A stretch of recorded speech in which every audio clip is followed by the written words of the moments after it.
वल्क़लमि वमा यस्तून। नाज़रीन अस्सलामु अलैकुम वरहमतुल्लाहि वबरकातुहू। सीधी बात की ताज़ा तरीन खबरों में आप लोगों का इस्तकबाल है। आइए सबसे पहले आज की सुर्खियों पर नजर करते हैं। मोहम्मद शामी के खिलाफ गिरफ्तारी वारंट जारी, 15 दिन के अंदर अदालत में हाजिरी का हुक्म। गुजरात में पुलिस एहलकार ने किया 3 बच्चों का कत्ल। भूख हड़ताल के सबब मेधा पाटकर की लगातार बिगड़ रही है तबीयत, पीएम मोदी से मुदाखलत की अपील। पहलू खान मॉब लिंचिंग एसआईटी की जांच में बड़ा इंकिशाफ, कई सबूत अदालत में नहीं हुए पेश। इंतकामी सियासत को छोड़कर माहिरीन इक्तिसादियात की सुने मोदी हुकूमत, मनमोहन सिंह का बयान। यूनाइटेड बैंक, ओरिएंटल बैंक का पीएन में हुआ इंजिमाम, वजीर मालियात ने किया ऐलान। जर्मनी जा रहे कश्मीरी सहाफी को हवाई अड्डे पर रोका गया। क्या है अरशद मदनी की 1947 वाली बात जिस पर आरएसएस सरबराह ने जाहिर किया इत्तेफाक। स्वच्छ भारत मुहिम के लिए वजीर आजम मोदी को अमेरिका में मिलेगा ये बड़ा एजाज। एनआरसी के हतमी फहरिस्त से साबिक सदर जमहूरिया फखरुद्दीन अली अहमद के अहल खाना का नाम गायब। बाबरी मस्जिद केस, आज से मुस्लिम फरीक की दलीलें शुरू, राज्य ढूंढ रख रहे हैं अपनी बात। हमदर्रात के शिमाली इलाकों को दहशतगर्दों से पाक करने पर अटल है सदर तुर्की का बयान। अफगानिस्तान खुदकश बम हमला, 6 सिक्योरिटी एहलकार हलाक। शामी इंतजामिया हमले रोके, बसूरत दिगर इदलिब में एक नया इंसानी अलमिया नागुज़िर हो जाएगा, कालन का बयान। अमेरिका मुसाफिर बरदार बहरी जहाज आग की लपेट में 34 अफराद हलाक। मुल्की इख्तिसादियात में बेहतरी के सिग्नल्स, इस्माइल गले का बयान। नाज़रीन अस्सलामु अलैकुम वरहमतुल्लाहि वबरकातुहू। सीधी बात की ताज़ा तरीन खबरों में आप लोगों का इस्तकबाल है। मैं अंसार अजीज़ नदवी आज की खबरों की तफसीलात लेकर आप लोगों की खिदमत में हाजिर हूँ। नाज़रीन तफसीलात में जाने से पहले आप लोगों को इत्तला कर दूँ कि आज का प्राइम टाइम शाये हो चुका है। 2 दिन के सफ़र के बाद ये ताज़ा उन्वानात पर तबसरा किया गया है, जिसमें कश्मीर का भी तस्करा है और दीगर कुछ अहम तरीन खबरों का जो फेक न्यूज़ हुआ करते हैं चाइल्ड लिफ्टिंग को लेकर के, यानी बच्चा चोरी को लेकर के, वो सारी तफसीलात रखने की कोशिश की है। वहाँ जाएं, देखें, दूसरों तो फैलाने की कोशिश करें। दूसरी बात यह है कि कुछ नेट प्रॉब्लम चल रहा है दफ्तर में, इस वजह से भी अपलोडिंग में थोड़ा सा वक्त और दिक्कत हो रही है, इसलिए आप लोग इसको थोड़ा सा एडजस्ट कर दें। वैसे नाज़रीन सबसे पहली खबर है नई दिल्ली से। हिंदुस्तानी गेंदबाज मोहम्मद शामी और उनके भाई हासिद अहमद के खिलाफ शामी की बीवी हसीन जहां के जरिए दर्ज कराए गए घरेलू तशद्दुद मामले में कलकत्ता की अलीपुर अदालत ने गिरफ्तारी वारंट जारी कर दिया है। अदालत ने शामी को 15 दिन के अंदर अदालत में पेश होने का हुक्म सादिर किया है।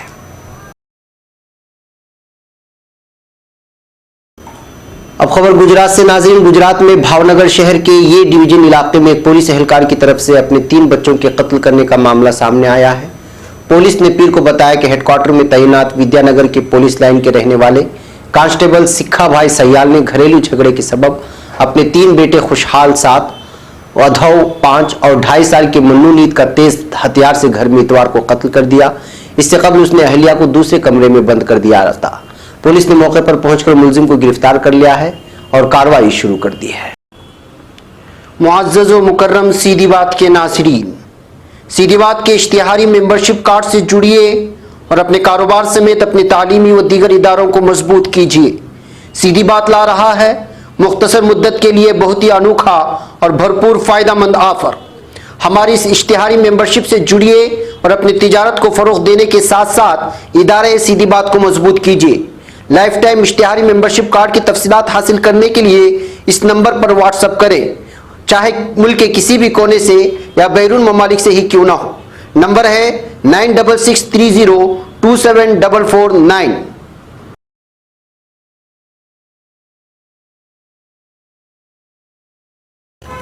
अब खबर नई दिल्ली से। Communist party of India CPM ने गुज़िश्ता 8 दिन से भूख हड़ताल पर बैठी नर्मदा बचाओ समिति की लीडर मेधा पाटकर की जान बचाने के लिए वज़ीर आज़म नरेंद्र मोदी से इस सिलसिले में मुदाखलत करने का मुतालबा किया है। पार्टी के सेक्रेटरी और राज्यसभा रुकन पार्लियामेंट बने वसूम ने इतवार को पीएम मोदी को खत लिखकर मुतालबा किया है।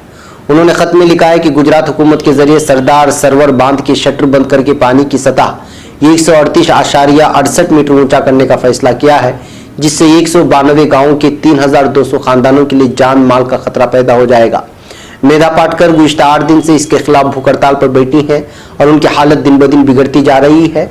उन्होंने खत में कहा कि तरक्की लोगों की बेहतरी के लिए होती है, न कि उन्हें तबाह करने के लिए। मेधा पाटकर की जिंदगी उन सभी लोगों के लिए अहम है जो माहौल की हिफाजत में यकीन रखते हैं। इसलिए वज़ीर आज़म से हम अपील करते हैं कि वो हालात की संजीदगी को समझते हुए गुजरात हुकूमत को हिदायत दें कि वो अपने इस खतरनाक फैसले को बदले।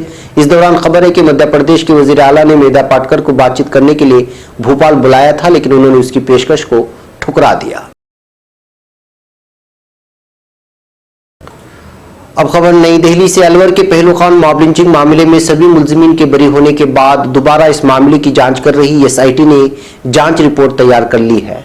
बताया जा रहा है कि पीर की शाम को एसआईटी की टीम अफसरान को पुलिस हेडक्वार्टर में जांच रिपोर्ट सौंपेगी। खबरों के मुताबिक जांच में कई हैरान करने वाली बातें सामने आई हैं। अमर उजाला वेबसाइट पर शाये रिपोर्ट के मुताबिक एसआईटी की टीम ने माना है कि जिस मोबाइल से भीड़ की तशद्दुद का वीडियो बनाया गया था उसे पुलिस ने सबूत के तौर पर जब्त किया था, लेकिन उसे सरकारी वकील ने सबूत के तौर पर अदालत में पेश नहीं किया। रिपोर्ट के मुताबिक एसआईटी ने अपनी जांच में इतराफ किया है कि पहलू खान की पिटाई के 2 वीडियो सामने आए थे। उनमें से एक वीडियो सबसे ज्यादा वायरल हुआ था। जब्त किया गया मोबाइल एसआईटी के मालखाना से बरामद किया गया था।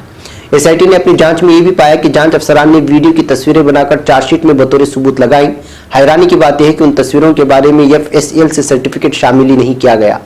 रिपोर्ट में यह बात सामने आई है कि 1 अप्रैल को शाम तकरीबन 7 बजे पहलू खान से मारपीट हुई थी। उसके बाद उन्हें 7:50 बजे अस्पताल ले जाया गया था। पुलिस ने 11:50 पर पहलू खान का बयान दर्ज किया था। रिपोर्ट के मुताबिक पहलू खान ने अपने बयान में कुछ लोगों के नाम बताए थे। उनके बयान की बुनियाद पर पुलिस ने 3 घंटे बाद केस दर्ज किया था। अदालत में एएम और पीएम को लेकर गलतफहमी हुई थी। एपीपी मामले को साफ नहीं कर पाए थे। जांच अफसर ने दर्ज बयान के मुताबिक नामजद मुलजिमीन को लेकर क्या जांच की उसे लेकर अदालत में सबूत पेश नहीं किए गए। इतना ही नहीं, एफआईआर में नामजद मुलजिमीन की जगह पर दूसरे लोगों को मुलजिम बनाया गया। वाज़ेह है कि हरियाणा के नूह बाशिंदा पहलू खान अपने बेटों के साथ 1 अप्रैल 2017 को जयपुर में गाय और दीगर मवेशी खरीद कर अपने घर ले जा रहे थे। इस दौरान NH 8 पर अलवर के बहरोड में कुछ लोगों ने पहलू खान की गाड़ी को रोक लिया और गो स्मगलिंग का इल्जाम लगाते हुए उनकी पिटाई कर दी और वो हलाक हो गए। अब खबर नई दिल्ली से। साबिक वज़ीर आज़म डॉक्टर मनमोहन सिंह ने मुल्क की मईशत में गिरावट पर मोदी हुकूमत पर शदीद हमला करते हुए कहा है कि हिंदुस्तानी मईशत में आगे बढ़ने की सलाहियत है, लेकिन मोदी हुकूमत की इक्तिसादी बदइंतजामी के सबब आज कसादे बाजारी से लड़ रही है। डॉक्टर सिंह ने एक बयान में कहा है कि मुल्क इक्तिसादी बदइंतजामी का शिकार हुआ है। हुकूमत को किसी तरह की सियासत किए बगैर मुल्क को इक्तिसादी बहरान से बाहर निकालने की कोशिश करनी चाहिए, क्योंकि मुल्क तवील इक्तिसादी बहरान को बर्दाश्त नहीं कर सकता। उन्होंने कहा कि गुज़िश्ता 6 माह में GDP की शरह-ए-नमू का 5% रहना इस बात का इशारा है कि मुल्क एक खौफनाक मंदी की तरफ गामजन है। हिंदुस्तान कहीं ज्यादा तेजी से तरक्की करने की सलाहियत रखता है, लेकिन मोदी हुकूमत के बेहद खराब इंतजाम ने मुल्क को मंदी में झोंक दिया है।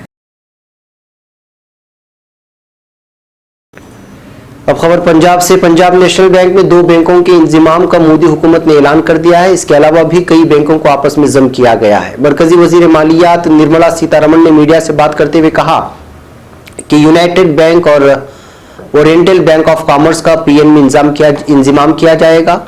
केनरा और सिंडिकेट बैंक को भी आपस में जम करने का ऐलान किया गया है। Union bank of India, Andhra bank और कॉरपोरेशन बैंक का भी आपस में इंजिमाम किया गया।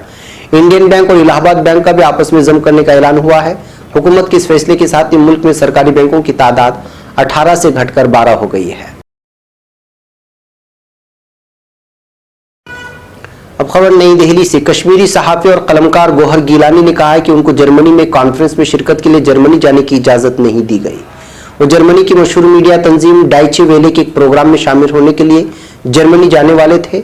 इंडियन एक्सप्रेस की रिपोर्ट के मुताबिक गिलानी पहले भी जर्मनी में डाइचे वेले के साथ काम कर चुके हैं। गिलानी ने कहा कि वो दोबारा डाइचे वेले के एडिटर के तौर पर तंजीम से जुड़े हैं और इसी सिलसिले में 8 रोजा तरबियती प्रोग्राम में शामिल होने के लिए जर्मनी जा रहे थे, लेकिन उनको इंदिरा गांधी इंटरनेशनल हवाई अड्डे पर रोक लिया गया। ये तरबियती प्रोग्राम 1 सितंबर से शुरू हो रहा है। उन्होंने कहा, मैंने जैसे ही चेक इन किया वहां इमिग्रेशन पर मौजूद एहलकार ने मुझे रोक लिया और एक कमरे में ले गए, जहां अभिषेक नाम के एक अफसर ने मुझसे कहा कि उनको हिदायत दी गई है कि मुझे मुल्क से बाहर जाने न दिया जाए।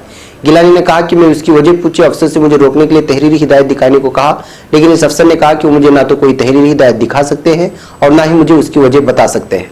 उन्होंने मुझे बताया कि मुझे कश्मीर में मौजूदा सूरत हाल की वजह से रोका गया है और आला कमान से मिली हिदायत की पैरवी कर रही है। IGI हवाई अड्डे से जुड़े जराये ने बताया कि गिलानी को इंटेलिजेंस ब्यूरो यानी IB को अपील पर हिरासत में लिया गया। जराये ने कहा कि इनका सामान पहले ही उतार दिया गया, फिलहाल वो इमिग्रेशन अफसरों के साथ है। इंटेलिजेंस एजेंसियों का कहना है कि वो उनसे पूछताछ करेगी। गौरतलब है कि इस महीने की शुरुआत में IAS से रहनुमा बने शाह फैसल को भी मुल्क से बाहर जाने से रोक दिया गया था। वो अमेरिका के बोस्टन जाने वाले थे, लेकिन उनको दिल्ली के इंदिरा गांधी इंटरनेशनल हवाई अड्डे पर रोक दिया गया। एक और खबर नई दिल्ली से। RSS सरबराह मोहन भागवत और मौलाना सैयद अरशद मदनी की मुलाकात सोशल मीडिया पर इस वक्त सुर्खियों में है। इस मुलाकात के कई मतलब निकाले जा रहे हैं। कोई उसे मुस्बत पहल बता रहा है तो कोई कुछ और कह रहा है। ताहम इस बातचीत का एक पहलू यह भी है कि मौलाना अरशद मदनी की 1947 की तकसीम हिंद से मुतालिक एक ऐसी बात है जिस पर RSS सरबराह ने भी इत्तेफाक जाहिर किया था। बताया जा रहा है कि जैसे ही अरशद मदनी को मुत्तफिक होने का इशारा मिला, वैसे ही उन्होंने तजवीज़ रखी कि आप भी यही सोचते हैं और हम भी, लेकिन अब जरूरत है कि बंद कमरों से बाहर आकर इस बात को कहना होगा। जमीयत उलमा हिंद के कौमी सदर मौलाना सैयद अरशद मदनी के मीडिया इंचार्ज मौलाना फजलुर रहमान ने न्यूज़ 18 से बातचीत में बताया, RSS सरबराह मोहन भागवत और मौलाना सैयद अरशद मदनी के दरमियान तकरीबन 1.5 घंटे तक बातचीत चली थी। इस दौरान कई मामले एक दूसरे के सामने रखे गए।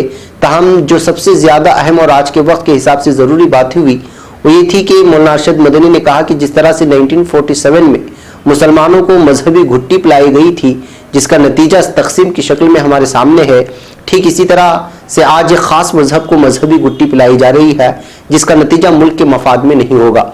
मौलाना अरशद मदनी की इस बात को सुनकर RSS सरबराह ने कहा कि हम भी तो यही कहते हैं, जिस पर मौलाना अरशद मदनी ने कहा कि आप और हम एक ही तरह से सोच रहे हैं, लेकिन जरूरत इस बात की है कि जिस बात को आप बंद कमरों में कह रहे हैं उसे आवाम के दरमियान आकर कहने की जरूरत है। RSS के सीनियर अहदेदार रामलाल की सालिसी में एक बार फिर से दोबारा मिल बैठकर बात करने की बात पर दोनों लोग रजामंद हो गए हैं। अब खबर नई दिल्ली से। हाल ही में अरब ममालिक के सबसे बड़े शहरी एजाज से नवाजे जा चुके वजीर आजम नरेंद्र मोदी को उनके अनोखे स्वच्छ भारत अभियान के लिए बिल मेलिंडा गेट्स फाउंडेशन से नवाजा जाएगा। वजीर आजम के दफ्तर में वजीर ममलिकत डॉक्टर जितेंद्र सिंह ने पीर को ट्वीट करके इत्तला दी। उन्होंने कहा कि वजीर आजम मोदी की स्वच्छ भारत मुहिम को पूरी दुनिया में जबरदस्त पहचान मिली है और अब वो अपने अमरीकी दौरे के दौरान बिल गेट्स एजाज से भी नवाजे जाएंगे। अब खबर कलकत्ता से। वजीर आला ममता बनर्जी ने NRC में 1 लाख गोरखा बाशिंदों के नाम शामिल न होने पर हैरत का इजहार किया है। वजीर आला ममता बनर्जी ने हैरानी का इजहार करते हुए ट्वीट किया है कि NRC की तफसीलात धीरे धीरे सामने आ रही है। ये जानकर मैं हैरान हूं कि 1 लाख से जायद गोरखा शहरियों के नाम को NRC की फाइनल फहरिस्त में शामिल नहीं किया गया। वजीर आला ने लिखा है कि हजारों हकीकी हिंदुस्तानी शहरियों के नाम को इस फहरिस्त में शामिल नहीं किया गया, जिसमें मुल्क के लिए खिदमत अंजाम दे चुके जवान बशमूल CRPF और साबिक सदर जमहूरिया अली फखरुद्दीन अहमद के अहले खाना के नाम शामिल नहीं है। वजीर आला ने कहा कि मरकजी हुकूमत की जिम्मेदारी है कि हकीकी हजारों हिंदुस्तानी शहरी जिनके नाम NRC की फहरिस्त में शामिल नहीं है, उनके साथ इंसाफ किया जाए। इससे कबल वजीर आला ममता बनर्जी ने कहा था कि NRC की आखिरी फहरिस्त की इशाअत के बाद यह हकीकत वाज़ेह हो गई कि इस पर सियासत कौन लोग कर रहे थे, मुल्क के मफादात से कौन लोग खिलवाड़ कर रहे हैं। ममता बनर्जी ने कहा था कि NRC के नाम पर लाखों बंगाली शहरियों को मुल्क बदल करने की साजिश की गई है। ख्याल रहे कि 3.11 करोड़ अफराद के नाम NRC के फहरिस्त में शामिल किया गया है और 19 लाख अफराद NRC में जगह हासिल नहीं कर पाए। गर्चे इन 19 लाख अफराद के पास असरिनो अपील करने और अदालती कार्रवाई के लिए रास्ता खुला हुआ है।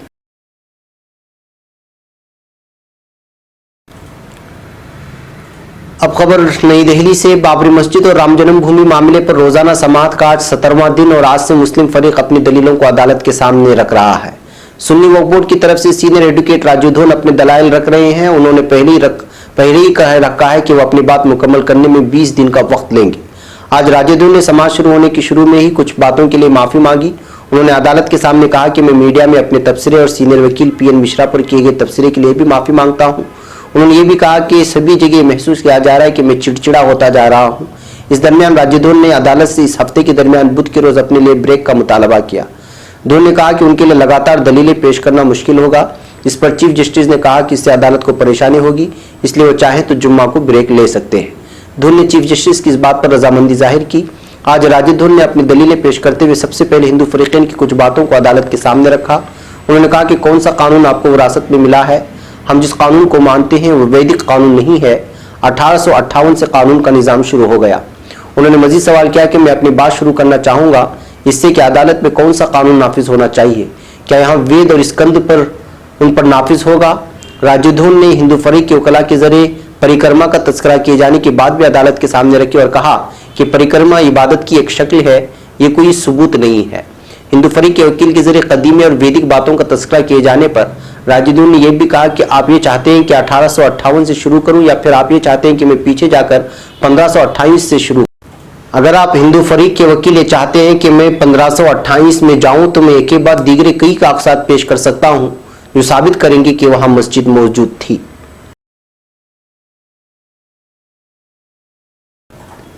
अब खबर तुर्की से। सदर रजब तैयब एर्दोगान ने इस बात पर जोर दिया है कि हम दरियाई फुरात के मशरिकी इलाकों में मौजूद दहशतगर्दों के ढेरों को खत्म करने में पुरअज़्म है। सदर एर्दोगान ने आख पार्टी के कोनिया जली डायरेक्टरेट के ज़ेर एहतिमाम एक तकरीब से खिताब में दहशतगर्दी के बारे में बात करते हुए कहा कि तुर्की ने शामी मुस्लिमीन के लिए अपने दरवाजे खोलते हुए इंसानी जमीन का दर्स दिया है। अगर तुर्की फुरात ढाल ऑपरेशन और शाक़ जैतून कार्रवाई न करता तो फिर हमारी जुनूबी सरहदों पर दहशतगर्द राहदारी के क़याम की राह में रुकावटें कायम करना मुश्किल बन जाता। अब खबर अफगानिस्तान से। अफगानिस्तान के शिमाली सूबे कंदज में खुदकश बम हमले के नतीजे में 6 सिक्योरिटी एहलकार हलाक और 15 अफराद जख्मी हो गए हैं। वज़ारत दाखिला के तर्जुमान नुसरत रहीमी ने कहा है कि हमलावर ने कंदज के मरकजी इलाके सहदेरक में जुमा सिक्योरिटी एहलकारों के दरमियान जाकर अपने जिस्म से बंदा बम उड़ा दिया। हमले में 6 सिक्योरिटी एहलकार हलाक और शहरियों समेत 15 अफराद जख्मी हो गए।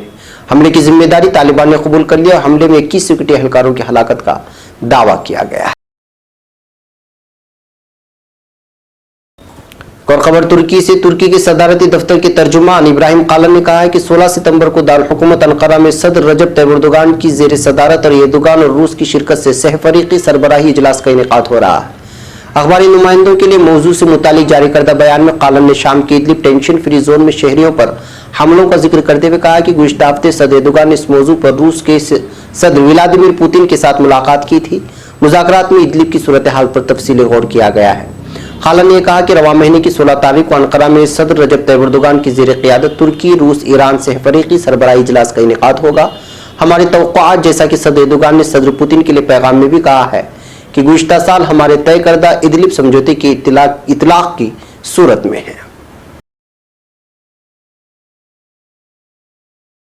अब खबर अमेरिका से। अमेरिका की रियासत कैलिफोर्निया से मुंसलिक जजीरे सांता क्रूज के खुले समंदर में एक मुसाफिर बरदार बहरी जहाज में आग लग गई, जिसके नतीजे में कम से कम 34 अफराद हलाक हो गए हैं। हुक्काम के मुताबिक 23 मीटर तवील जहाज से अमले की टीम के 5 अफराद बच गए हैं। जहाज में मौजूद मुसाफिरों की कुल तादाद के बारे में ताहाल मालूमात फराहम नहीं की गई है। अब खबर तुर्की से। तुर्की एक्सपोर्टर्स असेंबली TIM के चेयरमैन इस्माइल गिले ने कहा है कि मुल्की इक्तिसादियात में दूसरी सहमाई में पहली सहमाई के मुकाबले में 1.2% इजाफा हुआ है, जिससे इक्तिसादियात की बेहतरी की जानिब मजबूत सिग्नल्स की निशानदेही होती है। इस्माइल गिले ने कहा कि इस साल के पहले 7 महीनों में बरामदात में 2.7% का इजाफा हुआ है। हमारी बरामदात में इजाफे का अमल नई सलाहियत में इजाफे का बाइस बना है और इससे सरमायाकारी को बढ़ाने का मौका मिलेगा। नाज़रीन, ये थी आज की ताज़ा तरीन खबरें। अगली ताज़ा तरीन खबरों के साथ फिर आपसे मुलाकात होगी। तब तक के लिए इजाज़त दें। अस्सलामु अलैकुम वरहमतुल्लाहि वबरकातुहू।